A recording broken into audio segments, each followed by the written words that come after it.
Bonjour à tous, ici la chaîne Active-toi, et nous sommes au Burundi. Un pays que les rapports d'analystes de la Banque mondiale, du FMI et de nombreuses autres institutions considèrent comme étant le plus pauvre du monde, presque chaque année depuis 62 ans. Le Burundi a une population d'environ 12,5 millions d'habitants qui vivent dans une telle pauvreté, qu'il est également connu comme le pays le plus malheureux du monde. Le revenu annuel moyen est d'environ 180 dollars américains. Bien que le taux de chômage ne soit pas connu, on estime qu'une personne sur 3 est sans emploi. Imaginez cela, même pour ceux qui ont la chance de travailler, le salaire mensuel moyen ne s'élève qu'à 15 dollars. Il faut faire vivre une famille de 8 personnes avec eux. Bienvenue dans le pays le plus pauvre et le plus malheureux du monde. En atterrissant à l'aéroport international de Bujumbura, le seul aéroport du pays doté d'une piste en asphalte, nous sommes très surpris par l'affichage des informations. Il utilise la version de démonstration du système d'exploitation pour éviter de payer une redevance. Sur le site d'un accident sur le chemin de l'hôtel, un groupe d'enfants se tient autour d'un chien renversé par une voiture.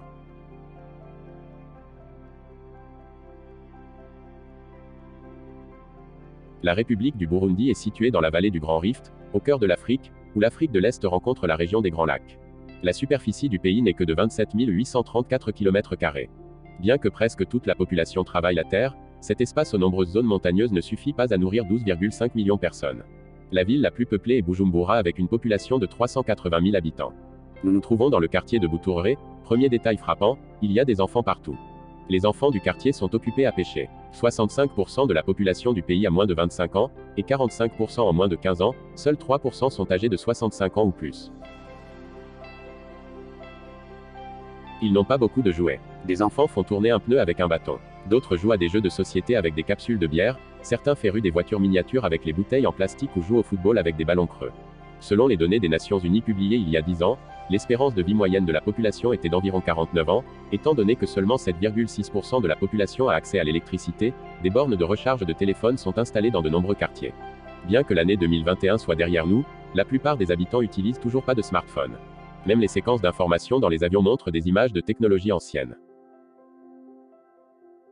Nous sommes dans une rizière à Buterere. Voici les agriculteurs qui essaient de nourrir la ville de Bujumbura. Environ 86% de pays est constitué de zones rurales comme celle-ci. 90% de la population active travaille la terre. Nous sommes en route pour voir la maison d'un fermier typique dans le pays le plus pauvre du monde où presque tout le monde est fermine.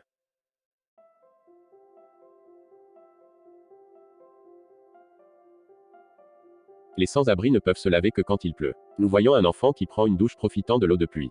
C'est leur maison, une seule pièce.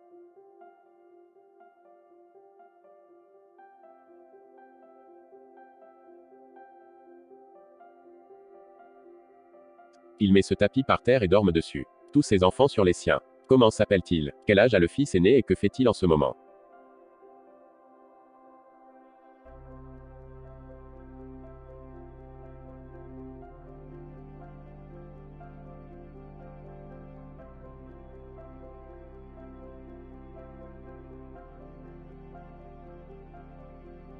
John qui plante des haricots, essaie de subvenir aux besoins des siens avec 10 dollars par mois. Et les 10 membres de la famille dorment à même le sol dans la même pièce. Bien qu'il n'ait pas l'électricité chez eux, la situation de John et sa famille est tout de même meilleure que celle de la plupart des gens que nous verrons bientôt. On peut croiser des gens partout au Burundi, qui est le deuxième pays le plus densément peuplé d'Afrique. On compte 451 personnes par kilomètre carré et plus de 70% d'entre elles vivent sous le seuil de pauvreté. Une personne sur 29 de malnutrition ou de faim. Actuellement, un dollar américain équivaut à environ 2000 francs burundais. Cependant, il est presque impossible d'acheter des dollars à ce prix. On peut se procurer quelques dollars sur le marché noir, et un dollar rapporte environ 3000 francs burundais. Ainsi, d'après ces chiffres, le billet de banque le plus précieux est celui de 10 000 francs et vaut environ 3,3 dollars américains. Comme la technologie moderne fait défaut au Burundi, les emplois qui existent ailleurs n'existent pas ici. Nous sommes en route pour réaliser des entretiens avec des travailleurs de différentes classes sociales, comme des policiers ou des charpentiers. Quelqu'un qui possède une bicyclette est considéré comme ayant une profession au Burundi. Ces cyclistes gagnent durement leur vie en transportant les produits des agriculteurs vers les marchés. Jusqu'où va-t-il transporter ça?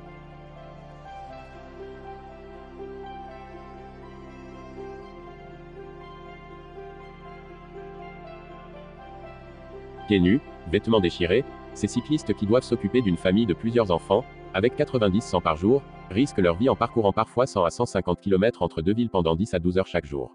Dans les descentes, une charge de 200 kg pousse les cyclistes qui peuvent atteindre une vitesse de 70 à 80 km par heure.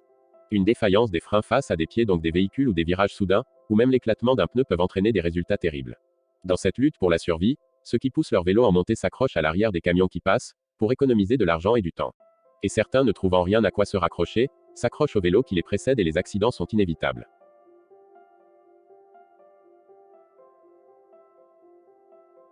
Selon l'Office des autoroutes, il est environ 12 000 km de routes au Burundi et seulement 14% d'entre elles sont en asphalte. Des gens lavent leur vélo dans la flaque de boue qui s'est formée après la pluie. Certains font sécher leurs vêtements trempés sur une tour de transmission électrique dans la rue parce qu'ils n'ont pas de maison. Nous sommes au point de rencontre et de restauration des cyclistes sur une autoroute. Qu'est-ce que c'est? Ils mangent généralement des pommes de terre et des haricots car leurs sources d'énergie alimentaire sont très limitées.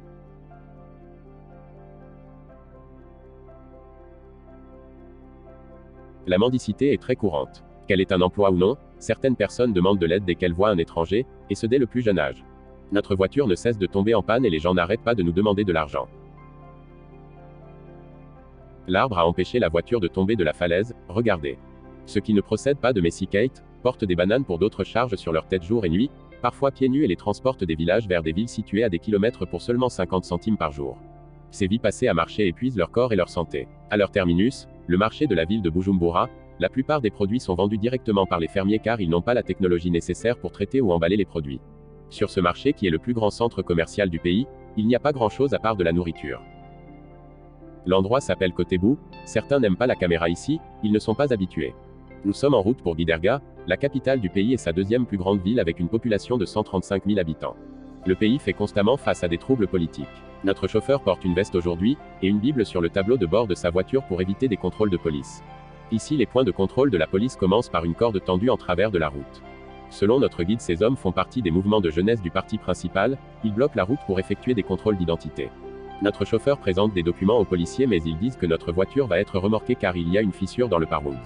Le chauffeur négociait calmement avec la police et impôt de 25 000 francs burundais, environ 1,6 $.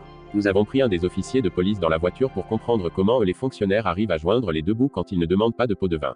Combien gagne un officier de police par mois? Notre chauffeur s'est arrêté au moment où le Premier ministre et son convoi passent, et il dit que par respect, il est interdit de déplacer son véhicule au passage des convois.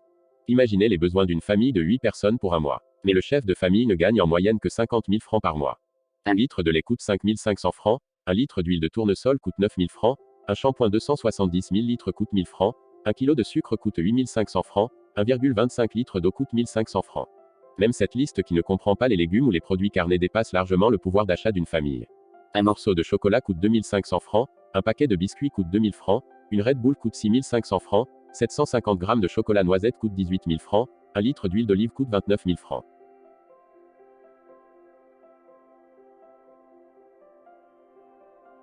Comme vous le voyez, ils ne conservent pas la viande dans des réfrigérateurs. Un Benroudé moyen devrait travailler pendant environ 230 ans sans dépenser d'argent pour gagner le salaire annuel complet d'un Américain moyen. C'est un travail très physique, il doit lancer les briques à l'étage. Les briques qui servent à la construction d'une nouvelle maison sont faites d'un mélange pour eux sans passer par le processus de cuisson et sèche au soleil. À 100 mètres devant et au milieu de la rue, un homme s'effondre probablement à cause de la faim. La vue de cet enfant qui n'a pas de bras essaie de porter son frère ou sa sœur est déchirante. On ne peut s'empêcher de se demander quel genre de travail cet enfant fera pour survivre quand il aura 20 ou 30 ans. Nous voici dans une école. La plupart de ces enfants seront bientôt au travail. Seuls 32% des élèves du pays terminent leurs études secondaires. Moins d'1% de la population fréquente l'université. La seule université d'État du pays est l'université du Burundi. De quoi rêvent les étudiants? Que va-t-il devenir comme ils seront grands?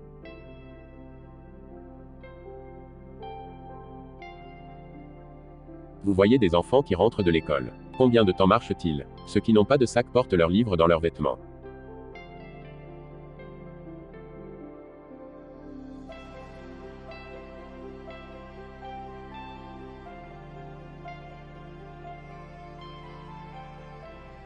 Ces jeunes gens couverts de blanc que nous avons vu passer produisent de la farine de manioc, dont la racine contient beaucoup d'amidon. Nous arrivons chez le charcutier.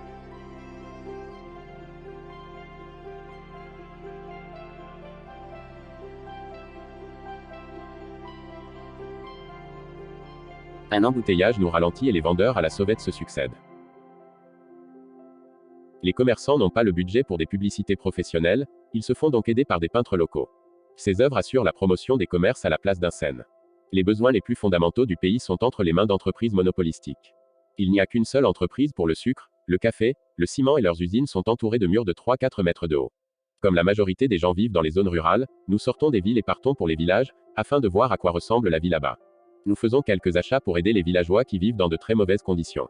Nous achetons suffisamment de farine de manioc pour nourrir 30 personnes pour seulement 15 dollars. Le samedi est un jour de nettoyage public dans le pays. Aujourd'hui, c'est avec l'encouragement du gouvernement que les bornes débalaient les rues et nettoient la ville. Dans le cimetière de la ville, à la sortie de Bujumbura, nous voyons à quel point la distinction de classe continue même après la mort. Vous voyez le mausolée d'une personne riche derrière moi. Cette dame a acheté un espace privé et personne ne peut s'y introduire. Ces tombes sont pour la classe moyenne et celles-là sont pour les pauvres. Il vient de nous arrêter, le policier nous emmène quelque part. Il dit qu'il est interdit de filmer ici et que nous pourrions aller en prison pour ça. Après nous avoir allégé de 50 dollars, il nous rend d'autres passeports et s'en va. Le 7 décembre 2021, une semaine seulement après que la police ait menacé de nous enfermer dans la prison de Burdega, un incendie s'est déclaré dans cette prison et 38 prisonniers sont décédés. Selon les statistiques, le Burundi est le 3e pays au monde en matière de nombre d'accidents liés à des incendies. Quel âge a-t-elle? Il cuisine ici, il aboie par là.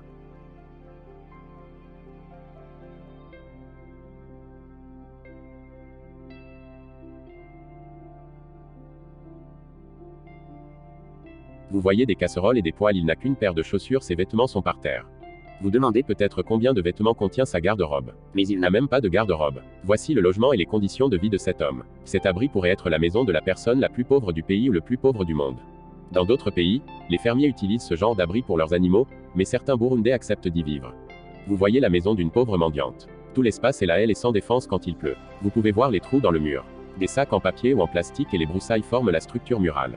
Beaucoup de gens ici perdent la vie par manque de nourriture. Ceux qui survivent vivent comme ça dans les villages. Combien d'enfants les gens ont-ils en général? Ici, les gens ont cessé d'essayer de gagner de l'argent. L'infrastructure économique du pays n'étant pas suffisamment fonctionnelle, ils troquent ce qu'ils cultivent, au lieu de passer par l'argent. C'est lent qu'elle et nous sommes même. Beaucoup de choses sont plantées. Les villageois n'attendent pas que la terre soit en jachère, et se reposent. Ils continuent à planter car ils ont très faim. C'est le seul moyen pour eux d'avoir quelque chose à manger, mais ces plants de maïs poussent peut-être 2 fois plus lentement que la normale, et de tels facteurs ne font qu'aggraver leur situation. Voyons-les ensemble. Nous sommes avec une jeune famille. Ils ont des enfants. Samuel a 16 ans, il n'a jamais été à l'école et s'occupe déjà d'une famille de 3 personnes. Ils n'ont pas de toilette ici, ils font ça dehors. Voici la cuisine, c'est là qu'ils font à manger. Cette eau servira à préparer le dîner. Il n'a qu'une seule tenue décontractée qu'il porte tous les jours. Il dit qu'il a une autre tenue propre mais il n'apporte que pour prier. Selon les données officielles connues, 20% de la population féminine du pays, contrainte de se marier avant l'âge de 18 ans. Les Burundais considèrent les enfants comme une bénédiction, en moyenne 5,5 enfants par femme. Le taux de croissance de la population du Burundi est le 3e le plus rapide au monde. Selon les rapports de 2021, il est également fréquent que certains hommes de la génération précédente aient 25 à 30 enfants de plus d'une femme. Au Burundi, les protéines ne sont pas consommées en quantité suffisante, et selon les données des Nations Unies, il s'agit du 3e pays au monde qui consomme le moins de viande proportionnellement à la population. Le 2e pays le moins consommateur de viande est l'Inde et le 1er le Bangladesh. Il faut noter que le végétarisme est très répandu dans ces 2 pays. Selon le même rapport, la moyenne quotidienne de viande par personne n'est que de 14 grammes et la viande ne représente que 2% de la consommation alimentaire totale. Le manque de sources nutritionnelles importantes, telles que le fer, la vitamine, l'iode et le zinc entraîne une perte de kilos, un déficit de croissance et de développement physique. Selon les analyses du Programme alimentaire mondial, un enfant sur 5 perd la vie, avant d'atteindre l'âge de 5 ans pour ces raisons. Selon l'Organisation mondiale de la santé au Burundi, il n'y a qu'un médecin pour 35 000 personnes. 2 millions de personnes vivant ici, ne sont jamais allées dans un hôpital de leur vie. Nous descendons à présent et retournons à Bujumbura. Notre chauffeur garde toujours une main sur le frein à main, car il ne fait pas confiance au frein de la boîte. Après avoir fait la queue pendant un long moment, nous achetons de l'essence à 80 centimes le litre, soit 2400 francs. Aujourd'hui la ville est très agitée. Tous installés sur une seule bicyclette, une famille de 4 personnes se rend à l'église le dimanche. Nous sommes à l'un des offices religieux dominicaux, une activité sociale très importante au Burundi. Environ 84% de la population est chrétienne, 5% est musulmane. Vous allez maintenant voir la danse traditionnelle du Burundi. Cette chanson en Kirundi, première langue du pays, servait jadis à appeler l'ennemi au combat.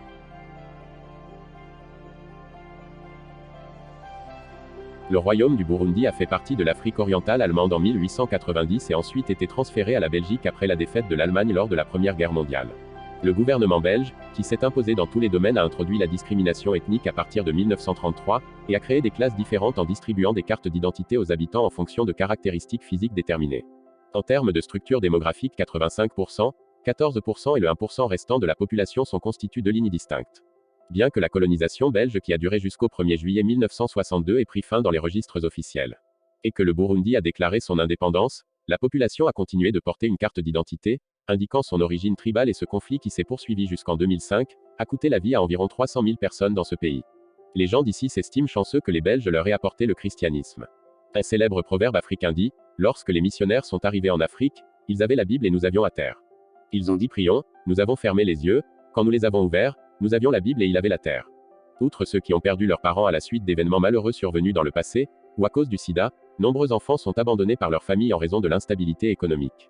Selon l'organisation SOS Village d'enfants, il y a aujourd'hui 610 000 orphelins au Burundi, cela représente 5% de la population totale du pays. Tous ces orphelins sont généralement forcés de travailler beaucoup dans des commerces indécents, et certains sont vendus comme des objets. Selon une étude officielle du département d'État américain, certains enfants de Burundais sont emmenés à Karamoja, et l'une des régions pauvres de l'Ouganda, et contraints au travail agricole forcé ainsi qu'à des activités sinistres. En 2020, le gouvernement et la société civile ont signalé que des trafiquants vendaient des enfants sur les marchés de la région orientale pour environ 50 000 shillings ougandais, environ 15 $. Il y a tout juste quelques mois, le 5 janvier 2022, une équipe d'agents de l'Agence nationale pour l'interdiction de la traite des personnes et du département des services de l'État a sauvé une femme burundaise et ses 3 enfants de la vente. Selon les données de cette année, le Burundi est le 4e pays au monde avec le plus faible accès à l'Internet, et seul 13% de la population y a accès. Malgré tous les obstacles, la devise du pays est unité, travail et développement. La couleur rouge du drapeau représente la lutte pour la liberté. Le vert représente l'espoir pour l'avenir et le blanc la paix, les 3 étoiles au milieu représentaient communauté du pays. Bien que récemment interdit pour ne pas déclencher de révolte, l'une des activités appréciées de la population est les joggings organisés sous autorisation. Le sport le plus populaire est le football. Le plus grand rêve de certains jeunes ici est d'être transférés dans un club de football à l'étranger. Par ailleurs, la liste de ceux qui sont allés en Europe leur concourir avec un visa d'athlète qui ne sont pas rentrés au pays est assez longue. Un incident similaire s'est produit en 2011, lorsque tous les joueurs d'un club sénégalais ne se sont pas rendus sur le terrain à Paris, où il était allé pour un match et se sont dispersés en France. Nous sommes au bord du 2e lac le plus profond du monde, il y a des déchets tout autour comme vous pouvez le voir. Les gens viennent ici pour se baigner le dimanche. Ils disent aussi qu'il y a des crocodiles adultes ici. Les habitants des villes situées sur les rives du lac Tanganyika pratiquaient la pêche. À quelques kilomètres du centre-ville, la plage Saga, la plus populaire du pays, est située sur la rive Tanganyika. Il y a quelques décennies, elle abritait un crocodile nommé Gustave qui aurait mangé environ 300 personnes et pesait une tonne. Ils montent dans des barques qui ressemblent de cercueils, qu'ils appellent patos et qui ont l'air assez primitives. L'eau fuit à travers, il y a des plaques. Les pêcheurs expérimentés peuvent déterminer les zones dangereuses à l'aide des bulles qui remontent à la surface. Les crocodiles qui connaissent le goût des humains se cachent dans l'eau. Ils peuvent parfois prendre pour cible les pêcheurs lorsqu'ils croisent. Les gens essayent difficilement de joindre les deux bouts et nous sommes ici pour voir leur vie pendant un très court moment. Nous allons plus loin sur le lac, cet homme va pêcher. Comme vous le voyez, notre bateau prend l'eau, il faut constamment la vider. Cette barque finira probablement sous l'eau, si quelqu'un m'èbre par l'eau pendant une semaine. C'est une doctrine éprouvante. On dit qu'il y a beaucoup de crocodiles ici. Mais même les enfants sont habitués à ce mode de vie. C'est un jour ordinaire pour eux et c'est ainsi qu'est survivre. Il contient environ 16% des réserves d'eau douce du monde, il détient également le titre de 2e lac le plus profond du monde. À l'heure où des pénuries d'eau potable sont à prévoir avec 16% du volume d'eau douce du monde, cela que pourrait être sauvagement exploité au cours des prochaines décennies.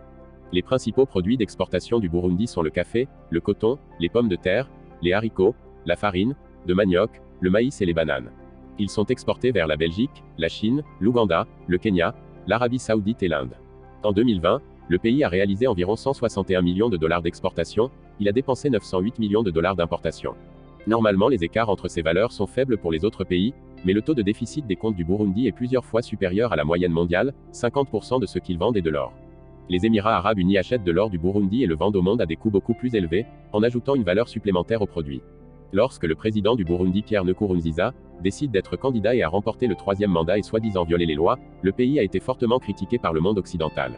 Plus tard, le Burundi a été sous embargo du monde occidental en raison de ses crises politiques en 2015 et a perdu ses liens économiques. Bien que le Burundi se situe près de l'équateur, il bénéficie d'un climat légèrement humide en raison de son altitude élevée. La température moyenne au cours de l'année ne varie pas beaucoup et tourne autour de 24 degrés. Le pays compte les saisons des pluies 2 fois par an, de septembre à novembre et de février à mai. Le relief montagneux et le nombre croissant d'arbres abattus ont rendu le pays vulnérable aux inondations catastrophiques. De nombreux foyers burundais ont été détruits en raison du nombre croissant d'inondations ces dernières années, et leurs terres agricoles qui constituent leur source de revenus ont été ruinées. Dans la ville de Gatumba, les habitants ont perdu 90% de leurs biens, durant l'inondation d'avril 2020. Le pays est semblable à un arbre qui perd ses feuilles mois après mois. Les gens d'ici espèrent que le printemps viendra. Mais au cœur de l'Afrique, l'humanitaire en compte encore bien des problèmes. Dans ce documentaire, nous avons découvert le pays le plus pauvre du monde et ses habitants. Nous avons vu le désespoir d'une société où la faim est monnaie courante.